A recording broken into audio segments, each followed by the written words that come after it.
الصلاة والسلام عليك يا حبيب الله. الصلاة والسلام عليك يا نعمة الله وعلى آلك وأصحابك سيدي يا شفيع المذنبين.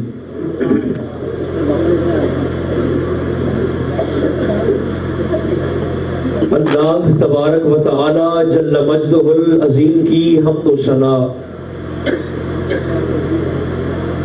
حضور نبی محترم رسول محتشم رحمت عالم صلی اللہ علیہ وآلہ وبارک وسلم کی ذات بابرکات پہ بے شمار ہدیہ درود و سلام کے بعد میرے انتہائی قابل عزت احباب گرامی، اللہ رب العزت کا شکر ہے جس نے ہماری گردنوں میں غلامی مصطفیٰ کا پٹا عطا فرمایا۔ یقیناً مبارکباد کی مستحق ہے سیدی صاحبان جنہوں نے اللہ کی عطا کردہ توفیق سے اپنے آقا و مولا کے ذکر خیر کا یہ جلسہ بڑی خوبصورتی کے ساتھ سجایا۔ مبارکباد پیش کرنے کے ساتھ ساتھ میں دعا کرتا ہوں آپ سب آمین کہہ دیں۔ اللہ حضور کی عظمت کا صدقہ اور ماہ میلاد کی تقدیس کا صدقہ محفل شریف کو سجانے والے اور جلسہ میلاد میں آنے والے تمام احباب کو اللہ پاک دین دنیا اول آخر ظاہر باطن کی بڑی برکتیں عطا فرمائے۔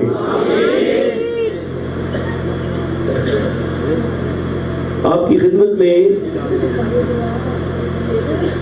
دو ضروری مسئلے پیش کر کے انشاءاللہ گفتگو کو اختتام پذیر کروں گا۔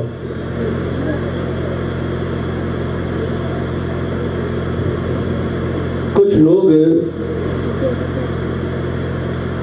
سیرت النبی کے عنوان سے جلسے منعقد کر کے میلاد النبی کے اثرات کو زائل کرنے کی ناکام کوششیں کرتے رہتے ہیں، حالانکہ وہ اس بات کو اچھی طرح سے جانتے ہیں کہ میلاد النبی کی تاثیر کو ختم کرنا یا زائل کرنا یا کم کرنا کسی کے بس کی بات نہیں ہے۔ اس کی وجہ یہ ہے کہ میرے اور آپ کے اعلیٰ حضرت فرماتے ہیں کہ ذکر مصطفیٰ کی تاثیر کو ختم کرنا کسی کے بس کی بات اس لیے نہیں ہے کہ وَرَفَعْنَا لَكَ ذِكْرَكَ کا ہے سایہ تجھ پر، ذکر اونچا ہے تیرا، بول ہے بالا تیرا، مٹ گئے مٹتے ہیں مٹ جائیں گے عادات تیرے، مگر نہ مٹا ہے نہ مٹے گا کبھی چرچا تیرا۔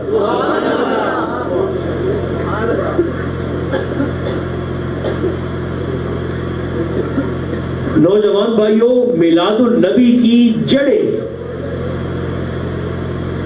تحت الثری میں ہے اور اس کی شاخیں عرش اولی تک پھیلی ہیں۔ اس لیے اس حقیقت کو تسلیم کر لینے میں بالکل کوئی قباحت نہیں ہے کہ اگر ابو جہل جیسے، ابو لہب جیسے، عتبہ شیبہ ولید جیسے صحابہ کرام کے دل سے عظمت مصطفیٰ کو گھٹا نہیں سکے، تو دوستو چاہے 1500 سال گزر چکے اور چاہے قیامت کی صبح تک اگر لاکھوں نظریاتی ابو جہل اور کروڑوں نظریاتی ابو لہب مل کر بھی اس بات کا ارادہ کر لیں کہ ہم ذکر مصطفیٰ کی تاثیر کو کم کریں گے، تو دوستو قیامت آ سکتی ہے مگر صاحبان ایمان کے دل سے مصطفیٰ کا حیا اور پیار کبھی کم نہیں ہو سکتا۔ لہذا یہ حقیقت ہے جسے مان لینے میں ہی عافیت ہے، جسے مان لینے میں ہی بہتری ہے اور جسے تسلیم کر لینے میں ہی ایمان کی سلامتی ہے۔ اسی مناسبت سے میں نے آپ کی خدمت میں دوران خطبہ ایک آیت کریمہ کا حصہ تلاوت کیا ہے، اس کا ترجمہ، اس کے ضمن میں کچھ ضروری باتیں۔ اللہ فرماتا ہے وَإِذْ، حبیب یاد کیجئے اس وقت کو۔ یہ اللہ پاک کا طریقہ ہے، سنت الہیہ ہے، اور یہ سنت بڑی انوکھی ہے۔ اللہ اپنے حبیب کو ہمیشہ وہ بات یاد دلاتا ہے جو آمد مصطفیٰ سے پہلے کی ہے۔ کمال یہ ہے، مثال کے طور پر اللہ پاک ارشاد فرماتا ہے وَإِذْ، حبیب یاد کیجئے اس وقت کو۔ کس وقت کو؟ اخذ اللہ میثاق النبیین، جب اللہ نے تمام نبیوں سے میثاق لیا۔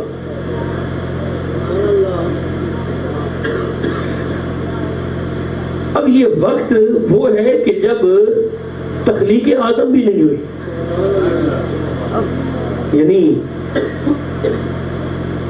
کائنات ارضی تو ایک طرف نا، ابھی آدم علیہ السلام ہی تخلیق نہیں ہوئے۔ تخلیق آدم سے بھی پہلے کا وقت اللہ پاک اپنے حبیب کو یاد کرواتا ہے، کبھی وَإِذْ کہہ کر اور کبھی الم ترى فرما کر۔ آپ نے نہیں دیکھا؟ یہ لفظ الم ترى اسے تفسیری زبان میں کہتے ہیں انکار استفہامی۔ آپ یہ لفظ میرے ساتھ بولیں گے؟ کیا کہتے ہیں؟ انکار استفہامی۔ اور یہ سنی بھائیوں، یہ سوال ایسا ہے بڑا عجیب سا کہ اگر اس سوال کا جواب ہاں میں دے دے تو بھی بندہ بے ایمان ہو جاتا ہے، اور اس سوال کا جواب اگر نہ میں دے دے تو بھی ایمان چلا جاتا ہے۔ یہ سوال ایسا ہے، اگر اس کے جواب میں یس کہہ دے تو بھی بے ایمان ہو گئے، نو کہہ دے تو بھی بے ایمان۔ مثال کے طور پر اللہ پاک ارشاد فرماتا ہے الستُ بربکم، کیا میں تمہارا رب نہیں؟ استفہام انکاری، کیا میں تمہارا رب نہیں؟ اب اگر آپ نے اس سوال کے جواب میں ہاں کہہ دیا، آپ محسوس فرما رہے ہیں اس بات کو؟ کیا میں تمہارا رب نہیں؟ ہاں، ایمان گیا۔ کیا میں تمہارا رب نہیں؟ نہیں، تو ایمان گیا۔ اس کا جواب یس میں یا نو میں نہیں ہو سکتا۔ یہی وجہ ہے کہ قرآن مقدس نے استفہام انکاری کا جواب بھی مجھے اور آپ کو قرآن مقدس میں سکھا دیا۔ الستُ بربکم، روحو کیا میں تمہارا رب نہیں؟ کسی روح نے ہاں یا نہ میں جواب نہیں دیا، قالو سب نے کہا بلا، کیوں نہیں؟ جواب کیا دیا ہے؟ نہیں، آپ میرے ساتھ بولیں گے تو مجھے سمجھ آئے گی کہ آپ کو سمجھ آ رہی ہے۔ مسئلہ اگرچہ عوامی ذوق کا نہیں ہے، لیکن یہ آپ کی خدمت میں عرض کرنا ضروری پڑا ہے۔ الستُ بربکم، کیا میں تمہارا رب نہیں؟ قالو سب نے جواب دیا بلا۔ بلا کا معنی کیوں نہیں؟ کیوں نہیں؟ کیوں نہیں؟ تو ہی ہمارا رب ہے، کیوں نہیں؟ تو استفہام انکاری سوال ایسا عجیب و غریب قسم کا ہے کہ جس کا جواب نہ ہاں میں ہے نہ نہ میں ہے۔ اس کا جواب صرف یہی ہے بلا، کیوں نہیں؟ تو ہی ہمارا رب ہے۔ اب اللہ پاک اپنے حبیب کو جو منظر یاد کرواتا ہے نا، کبھی وَإِذْ فرما کر، کبھی الم ترى فرما کر۔ الم ترى إِلَى الَّذِي حَاجَّ ابراہیم، حبیب اس وقت کو یاد کیجئے جب ابراہیم مناظرے کے لیے جا رہے، اس وقت کو بھی یاد کیجئے۔ کبھی فرما دیتا ہے الم ترى کیف فعل ربک بأصحاب الفیل، حبیب کیا آپ نے دیکھا نہیں کہ آپ کے رب نے ہاتھی والوں کا حشر کیا کیا تھا؟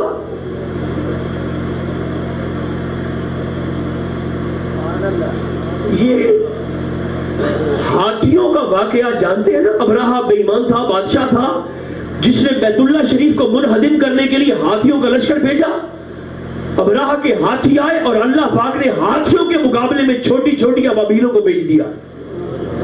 بات ہے نا قرآن میں بول کر گواہی.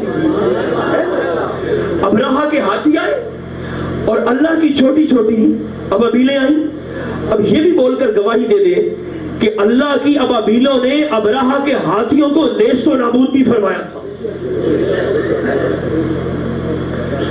ہاتھیوں کا اور ابابیلوں کا واقعہ یہ سنی بھائیوں نبی کریم علیہ السلام کی آمد سے کم از کم 50 راتیں پہلے کا ہے.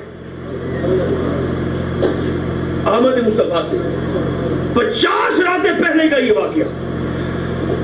50 دن کے بعد ولادت مصطفیٰ، 40 سال مزید گزرے، نزول قرآن شروع ہوا، اور 40 سال کے بعد اللہ اپنے حبیب سے مخاطب ہو کر فرماتا ہے الم تر کیف فعل ربک باصحاب الفیل، میرے محمد آپ نے دیکھا نہیں کہ آپ کے رب نے ہاتھی والوں کا حشر کیا کیا. مولا یہ واقعہ ہمارے مصطفیٰ کی آمد سے 50 راتیں پہلے کا ہے اور تو فرماتا ہے تو نے دیکھا نہیں. فرمایا قیامت تک آنے والے جاہلوں کو یہی بات تو سمجھانا چاہتا ہوں کہ جس محمد کا تم نے کلمہ پڑھا ہے اگر تمہارا نبی ولادت سے پہلے دیکھ سکتا ہے تو وصال کے بعد بھی تمہیں ملادہ فرما سکتا ہے.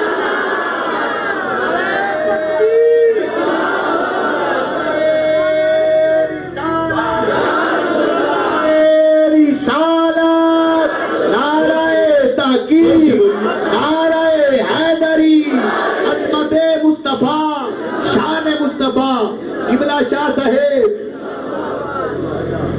کبھی کبھی اللہ پاک ایسے واقعات بھی اپنے حبیب کو یاد کروا دیتا ہے.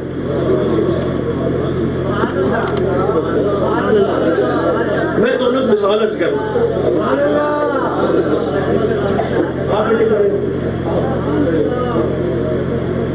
اس طرف دیکھیں سب دوستوں کی طرف. اب میری طرف دیکھیں. اس سن 47 جڑے ہندو پر گئے تھے پرو مسلمان آئین تو یاد ہے.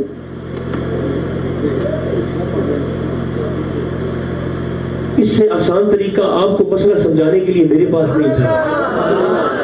آپ مجھے کہہ سکتے ہیں کہ آپ نے کمال کر دیے انہوں کو 47 چیتا ہے. اس بیچارے کو کیا پتا 10 سال کا بچہ 8 سال کا, اور آپ اسے پوچھتے ہیں 1947 کی بات. سنیو یہ اعتراض آپ مجھ پر کر سکتے ہیں, بے نیاز پر کیسے کرو گے جو اپنے حبیب کو وہ واقعہ یاد کرواتا ہے جو تخلیق آدم سے بھی پہلے جو ہے.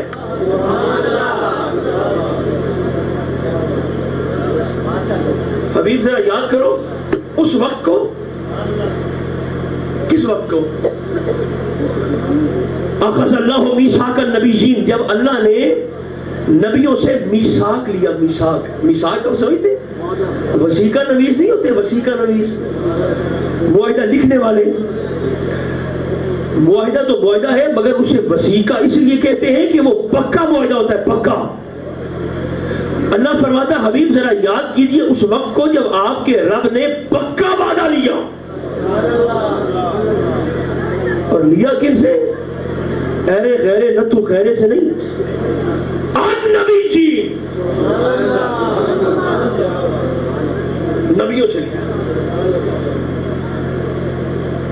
جن لوگوں کو یہ مغالطہ ہے کہ پتہ نہیں نبی 40 سال کے بعد نبی بنے ہیں, انہیں اس بات پر غور فرمانا چاہیے. اللہ فرماتا ہے وَإِذْ أَخَذَ اللَّهُ مِيثَاقَ النَّبِيِّينَ, حبیب اس وقت کو یاد کیجئے جب آدم کی تخلیق سے پہلے نبیوں کی روحوں کو جمع کر کے میں نے نبیوں سے وعدہ لیا. ان نبیین, اس کا مطلب ہے دنیا میں آنے سے پہلے بھی نبی ہوتا ہے.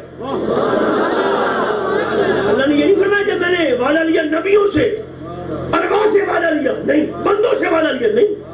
وَإِذْ أَخَذَ اللَّهُ مِيثَاقَ النَّبِيِّينَ, وہ وقت یاد کیجئے جب میں نے وعدہ لیا ہے نبیوں سے. اچھا اب میثاق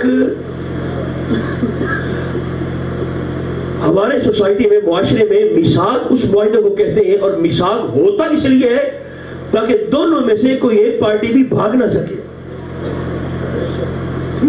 اسے کرتے ہیں اسلام پر لکھ لیتے ہیں، وسیقے پر معاہدہ پکا ہو جاتا ہے. مگر یہ پڑھ کر بڑی حیرت ہوتی ہے کہ اللہ نے نبیوں سے میثاق کیوں لیا، جن کے متعلق اگر کوئی شخص بھاگنے کا یا مکرنے کا سوچے بھی تو بے ایمان ہو جائے. آپ سوچ رہے ہیں کہ نہیں سوچ رہے؟ یہ مسئلہ آپ کے ذوق کا ہے کہ نہیں ہے؟ دیکھیں نا، اگر عام گناہگاروں سے اللہ پاک وعدہ لیتا، بندوں سے وعدہ لیتا، تو ہم سوچ سکتے تھے کہ چونکہ بندے مکر بھی سکتے ہیں، بندے پھر بھی سکتے ہیں، بندے بے ایمان بھی ہو سکتے ہیں، بندے مرتد بھی ہو سکتے ہیں، ارتداد بھی کر سکتے ہیں، اس لیے اللہ پاک نے پکا وعدہ لیا ہے. مگر یہ وعدہ عام بندوں سے تو اللہ پاک نے لیا نہیں ہے، اور وعدہ بھی نہیں ہے، میثاق ہے، میثاق. اور لیا بھی کن سے؟ نبیوں سے. تو ذہن میں سوال آیا کہ اللہ نے نبیوں سے یہ میثاق کیوں لیا؟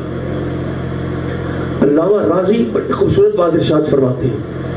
آپ فرماتے ہیں کہ دراصل میثاق کا مقصد یہ نہیں تھا خدا نہ خواستہ کہ نبی مکر نہ جائیں حضور پر ایمان لانے سے، یا ایمان لا کر معاذ اللہ نبی پھر نہ جائیں، بلکہ قیامت تک آنے والے لوگوں کو یہ بتانا مقصود تھا کہ محمد کریم علیہ السلام پر ایمان لانے کا امر اتنا عظیم الشان ہے، اور محمد کی نصرت کا حکم اتنا اعلیٰ ہے کہ وعدہ لیے بغیر میں رب نبیوں کو بھی نہیں چھوڑ سکتا.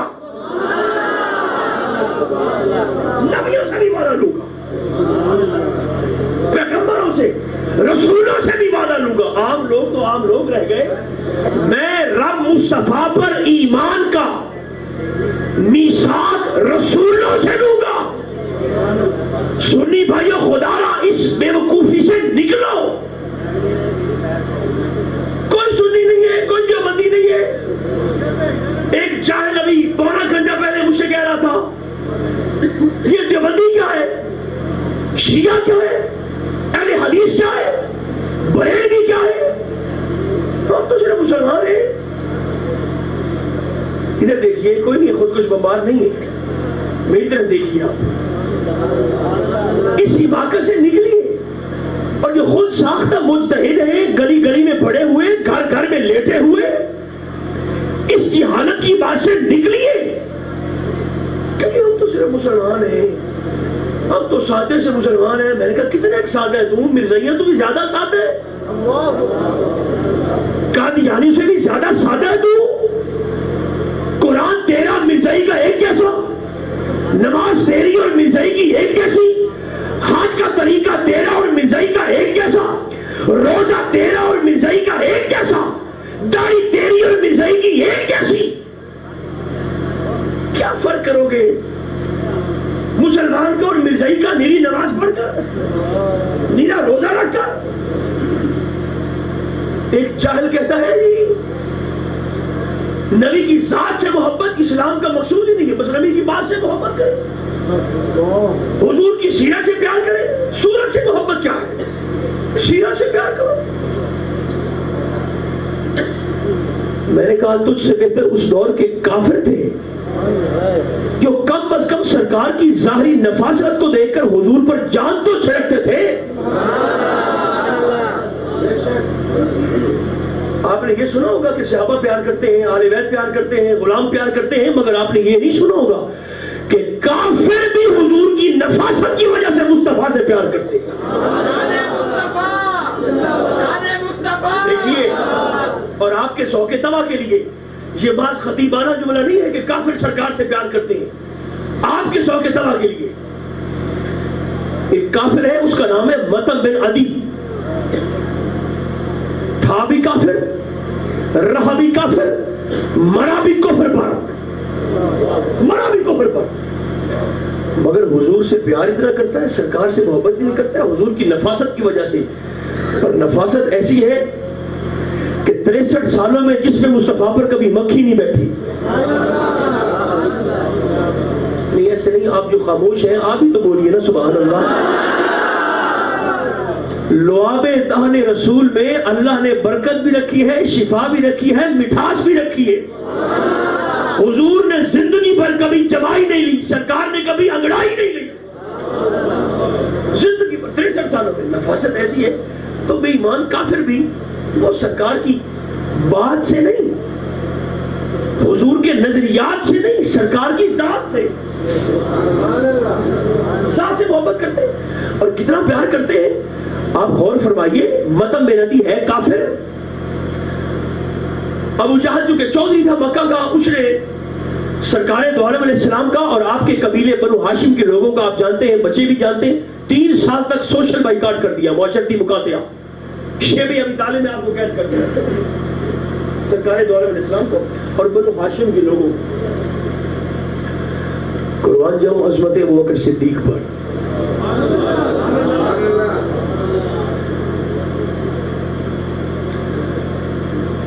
یہ پابندی ہاشمیوں پر تھی، ہاشمیوں پر. جناب صدیق اکبر حاجی شمشاد صاحب قریشی تھے مگر ہاشمی نہیں تھے.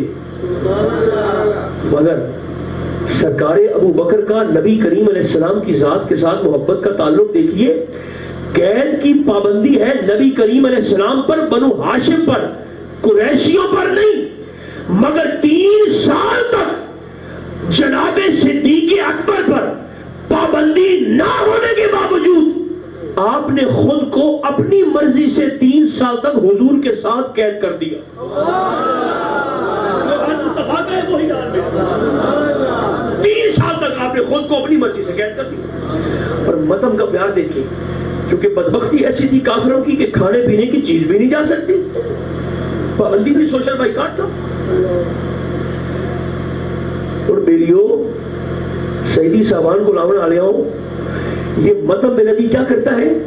یہ اپنے اونٹوں کا ریوڑ چرانے کے بہانے اونٹوں کو لے جاتا ہے اس گھاٹی کے نزدیک اور دودھ والی اونٹنیوں کو مار مار کر ڈنڈے اس گھاٹی پہ چڑھا دیتا ہے.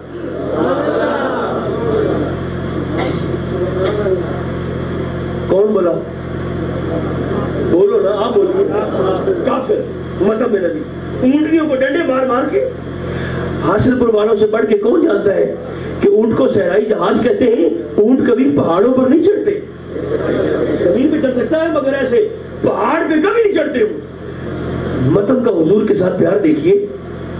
کافر کھانے پینے کی چیز لے جانے دیتے نہیں ہے، پابندی ہے. اور یہ مطعم اونٹنیوں کو ڈنڈے مار مار کر چڑھاتا ہے گھاٹی پر. اور جب اونٹنیاں گھاٹی پہ چڑھ جاتی ہیں تو یہ نیچے کھڑا ہو کر سیٹی بجا کر سرکار ابو بکر کو اشارہ کرتا ہے کہ میں ڈاچیاں 4 چھڑیاں، تو محمد آتے چول ہے.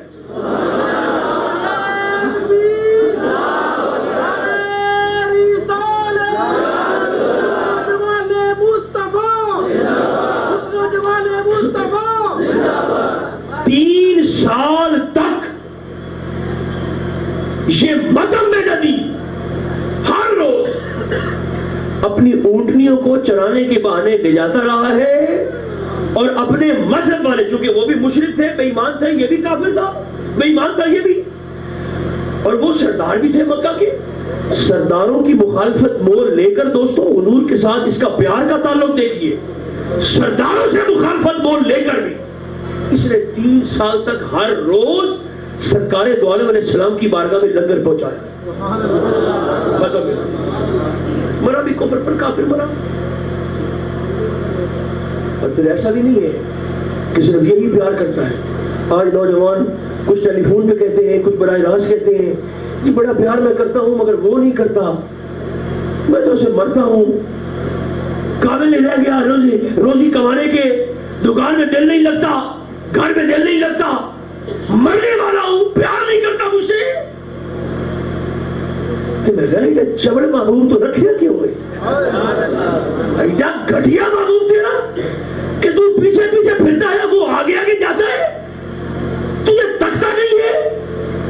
اپنے سٹینڈرڈ کو آپ کر، اپنے معیار کو بلند کر اور محبوب وہ بنا تاکہ تو کہہ سکے کہ رب دا بھی ہو ہوئے تو میرا بھی ہو ہوئے. معیار سے ہونا چاہیے محبوب کا. زور سے بولیے. اور میں یہ بات بھی آپ کی سو کی دعوت کے لیے عرض کر دوں، وہ مسئلہ میں نے ابھی عرض کرنا ہے آپ کی خدمت میں، یہ بات ضمن ذہن میں آگے عرض کرنے لگا ہوں۔ جس سے ہم دنیا دار محبت کرتے ہیں نا، لوگ دنیا والے، ہم کوشش کرتے ہیں کہ آپ دے معمول میں دیکھا تو پھر پالما ڈبی سے اور کوئی نہ دیکھے، ایسے ہی ہے نا؟ نہیں ہے نا، یہ اپنا ظرف ہے، یہ ہمارا ظرف ہے کہ محبوب کو اس میں دیکھوں اور کوئی نہ دیکھے۔ مگر سنی بھائیوں، کبھی کبھی محب کا دل یہ بھی چاہتا ہے کہ جس سے میں محبت کرتا ہوں میرے یار کو سارا زمانہ دیکھے، زمانے والے بھی دیکھے میرے محبوب کو۔ اور یہ کیفیت اس وقت، میں آپ کو مثال عرض کرتا ہوں قرآن شریف سے، یہ کیفیت پیدا ہوئی اس وقت جب مصر کی عورتوں نے بی بی زلیخا کی محبت کی غیرت پر اعتراض کیا ہے۔